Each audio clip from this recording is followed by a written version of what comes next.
Allah Subhanahu wa taala mengingatkan kita agar kita menyuruh memerintahkan keluarga kita salat. Wa'mur ahlaka bis salat. Lalu yang kedua kata Allah, dan bersabarlah menyuruh mereka salat. Wastabir 'alaiha. Lalu yang ketiga, Allah ingatkan kita, kami tak minta rezeki kepadamu, kamilah yang menjamin rezekimu. Nahnu narzuquka. Dan yang keempat, Allah ingatkan kita, akhir kehidupan itu bagi orang-orang yang takwa. Bapak Ibu, para hadirin jamaah yang dimuliakan Allah, kenapa kita diperintahkan untuk menyuruh keluarga kita salat? Kata Allah, wa'mur ahlaka bis salat. Suruhlah keluargamu salat. Dalam Al-Quran tidak ada perintah suruhlah keluargamu puasa, suruhlah keluargamu zakat, suruhlah keluargamu haji. Tidak ada. Tapi kalau salat kata Allah, suruh keluargamu salat. Bahkan di hadis lain Nabi menjelaskan, muru auladakum bis salat wa hum abna'u sab'in. Suruh anakmu salat usia 7 tahun. Bila usia 10 tahun mereka tidak salat, fadribuhum 'alaiha, pukullah mereka. Puasa tidak ada begitu. Umur 10 tahun tidak puasa ya tidak apa-apa. Haji juga begitu. Tapi kalau salat umur 10 tahun tidak salat, pukul. Ini menunjukkan betapa seriusnya perkara salat ini. Hingganya satu-satunya ibadah yang kita diperintah Allah agar memperhatikan dan menjaga salat keluarga kita. Anak kita, istri kita, orang tua kita, saudara kita, kata Allah, suruh mereka salat. Perhatikan salat mereka. Bahkan kalau mereka tidak salat, pukul. Inilah yang menjadi bukti betapa salat ini pentingnya, hingga kata Nabi, awwalu ma yuhasabu bihil abdu yaumal qiyamati as-salat. Nanti amal pertama yang akan dihisab Allah dari seorang hamba itu adalah salatnya. Iza salahat qad aflaha wa anjaha. Bila salatnya baik, salatnya bermutu, maka selamatlah dia, bahagialah dia. Itulah kenapa kalau kita perhatikan Al-Quran misalnya di surat Ibrahim ayat 37. Kenapa Ibrahim meninggalkan anaknya di Makkah, tanah yang tandus, tidak ada orang ketika itu, tidak ada kehidupan di sana, tidak ada air, tidak ada tanaman, yang ada hanya Baitullah. Kenapa Ibrahim meninggalkan anaknya di tanah tandus yang gersang, yang jauh dari manusia, yang jauh dari kemewahan, di daerah yang gersang dan tandus? Karena di situ ada rumah Allah, di situ ada Baitullah. Dan kata Ibrahim, kenapa saya tinggalkan anak saya di tempat ini? Rabbana liyuqimus shalah. Ya Allah, tolong jadikan anak cucu saya orang-orang yang menjaga salat mereka. Itulah pentingnya salat, hingga Ibrahim rela meninggalkan anaknya di tanah tandus, panas, gersang, asalkan di pinggir masjid, sehingga ketika anaknya dekat dengan masjid, salatnya bisa terjaga dengan baik. Makanya para hadirin, kalau ingin menjaga ibadah keluarga kita, carilah tempat tinggal dekat dengan masjid. Mudah kita mengarahkan mereka salatnya berjamaah ke masjid. Kalau rumahnya jauh dari masjid, agak sulit rasanya kita memperhatikan salat anak kita. Itulah kenapa Ibrahim membawa pindah anaknya dan meninggalkannya di pinggir Ka'bah, agar mereka menjaga salatnya dengan baik. Lalu kata Allah, wastabir 'alaiha, bersabarlah menyuruh keluargamu salat. Kenapa kita harus bersabar dalam menyuruh salat? Karena kalau kita menyuruh mereka puasa, hanya sekali setahun kita suruh mereka puasa. Kalau haji, hanya sekali seumur hidup saja. Tapi kalau salat 5 kali setiap hari, kita wajib memperhatikan salat anak kita. Kita ini para hadirin, banyak yang marah kalau anak kita terlambat pergi ke sekolah. Tapi tidak ada yang marah kalau anak kita terlambat salat. Kita marah kalau anak kita terlambat bangun, karena takut terlambat dia ke sekolah. Tapi kita tak takut anak kita terlambat bangun dan terlambat sholat subuh. Makanya kata Allah, bersabarlah menyuruh mereka sholat, karena waktu 5 kali sehari yang harus kita jaga dari keturunan kita, anak cucu kita.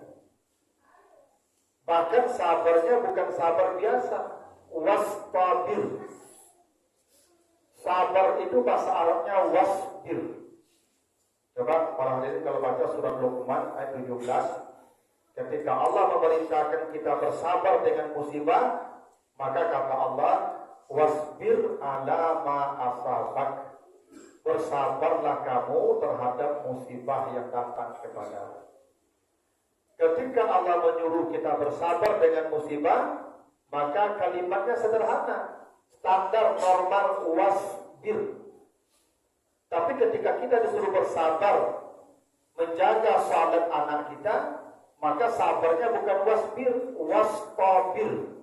Ditambah hurufnya menjadi 5 untuk menunjukkan kesabaran mengajak, menyuruh, memperhatikan salat anak itu memang kesabaran yang ekstra. Kadang kita ini sekali 2 kali kita tegur, lalu mereka tak perhatian juga, lalu kita berhenti. Dah terserahlah. Tidak begitu. Kata Allah, sabarlah menjaga salat anak-anakmu, yang kesabarannya itu sabar yang ekstra. Seperti bertambahnya huruf-huruf pada kata wastabir. Lalu kata Allah, la nas'aluka rizqan nahnu narzuquka. Kami jamin rezekimu. Kenapa rezeki dihubungkan dengan salat? Para hadirin, ternyata salat itu terhubung dengan rezeki kita. Makanya para hadirin tidak usah khawatir dengan rezeki anak-anak, tapi khawatirlah dengan salat mereka. Karena jika mereka menjaga salatnya, maka rezekinya akan dijamin oleh Allah. Itu kenapa soal jaminan rezeki diletakkan Allah di ayat tentang salat. Karena yang menjaga salatnya pasti dijamin rezekinya. Apa hubungan rezeki dengan salat para hadirin? Begini, di surat Taha ayat 14 kata Allah, aqimis salata li zikri. Laksanakanlah salat untuk zikir, ingat kepadaku. Jadi salat itu Allah sebut sebagai zikir, ingat. Dan di surat Taha 124 kata Allah, wa man a'rada an zikri fa inna lahu ma'isyatan danka. Siapa yang jauh dari zikir kepadaku, maksudnya salat, karena salat disebut zikrinya. Siapa yang jauh dari salatnya, tidak perhatian terhadap salatnya, atau tidak menjaga salatnya, maka hidupnya akan disempitkan oleh Allah. Itu hubungan rezeki dengan salat. Ternyata orang yang salat, apa yang tidak salat, yang jauh dari zikir, kata Allah, hidupnya disempitkan. Boleh jadi dia dikasih rezeki banyak jumlahnya, tapi rezeki yang banyak itu menyesatkan dia, menyempitkan hidupnya. Coba perhatikan, tidak sedikit orang-orang kaya yang kemudian narkoba. Kenapa orang kaya itu narkoba? Karena hidupnya sesak, sempit, dan dia butuh ketenangan, maka cari narkoba untuk menenangkan. Orang kaya yang narkoba itu. Betapa banyak orang kaya yang datang ke diskotik, naik klub. Kenapa? Karena dia cari hiburan, karena sesak.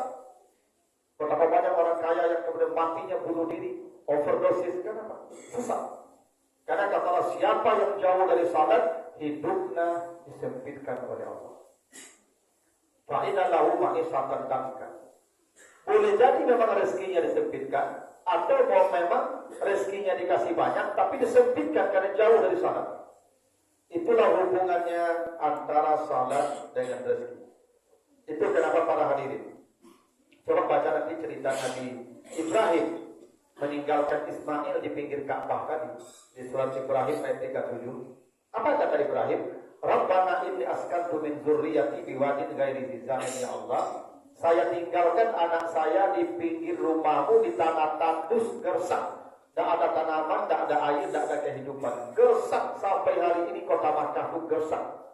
Jangankan tanaman, rumput pun tidak bisa tumbuh saking gersangnya kota Makkah. Apa kata Ibrahim? Rabbana liyuqimus shalah. Ya Allah, jadikan mereka menjaga salat. Warzuqhum minas samarat. Beri mereka rezeki dari berbagai macam buah-buahan. Para hadirin, sejak kota Makkah dihuni oleh Nabi Ismail sampai hari ini, dalam sejarah belum pernah penduduk kota Makkah itu yang kelaparan. Padahal mereka hidup di tanah tandus gersang, tidak ada tanaman. Tapi sampai hari ini tidak pernah satu kali pun penduduk kota Makkah itu yang kelaparan, yang kekurangan makanan. Kenapa? Falyabudu rabb hadzal bait allazi at'amahum min ju'. Ketika mereka salat di Ka'bah di Baitullah itu, Allah cukupkan makanan mereka hingga mereka tidak akan pernah merasakan kelaparan sampai hari kiamat. Betapa banyak negeri yang subur tapi kelaparan rakyatnya. Maka negeri tandus tidak ada rakyat yang kelaparan di sana. Kenapa? Rabbana liyuqimus shalah.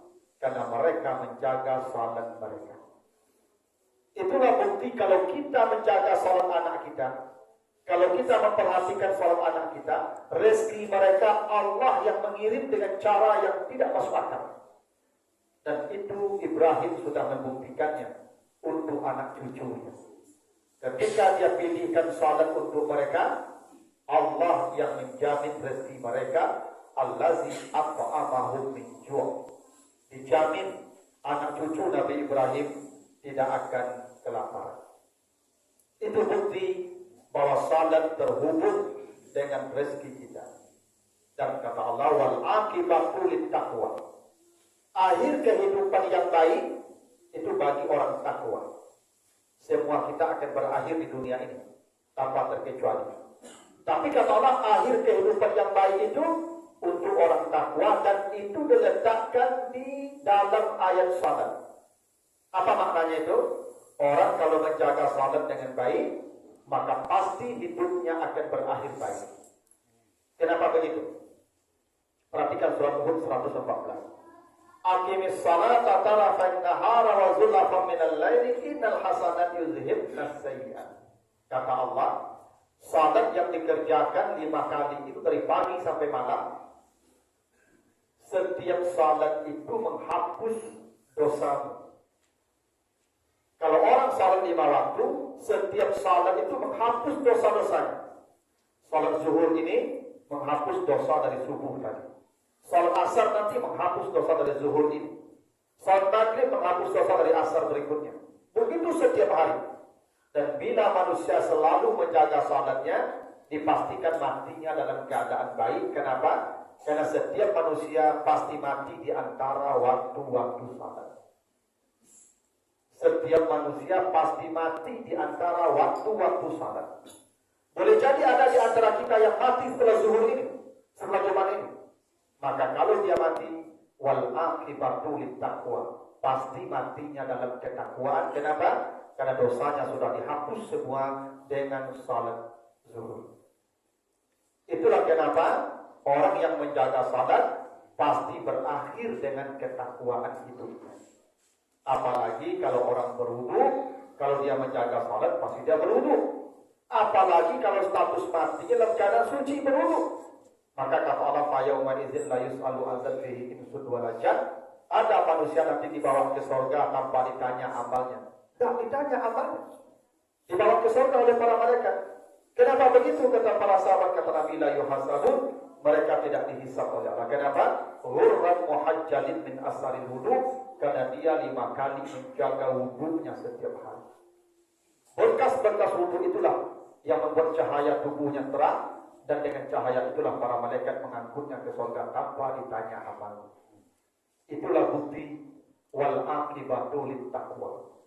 akhir kehidupan yang baik itu jika mereka menjaga salatnya dengan baik. Fa'tabiru ya ulil absar la'allakum turhamun.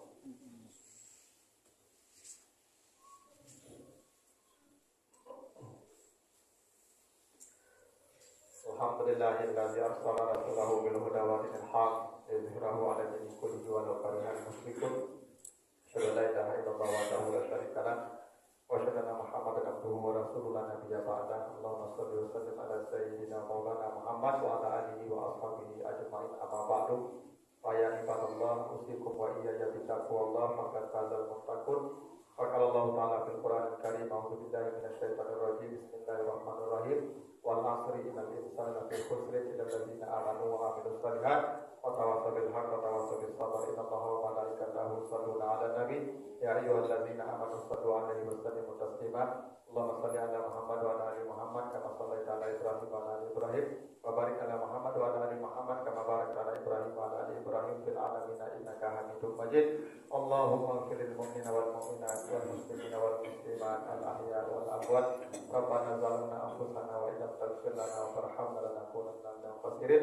Rabbana atina fid dunya hasanah wa fil akhirati hasanah wa qina adzabannar. Ibadallah, innallaha ya'muru bil 'adli wal ihsan wa ita'i dzil qurba wa yanha 'anil fahsya'i wal munkari wal baghi ya'idukum la'allakum tadhakkarun. Wa la dzikrullahi akbar. Aqimus shalah.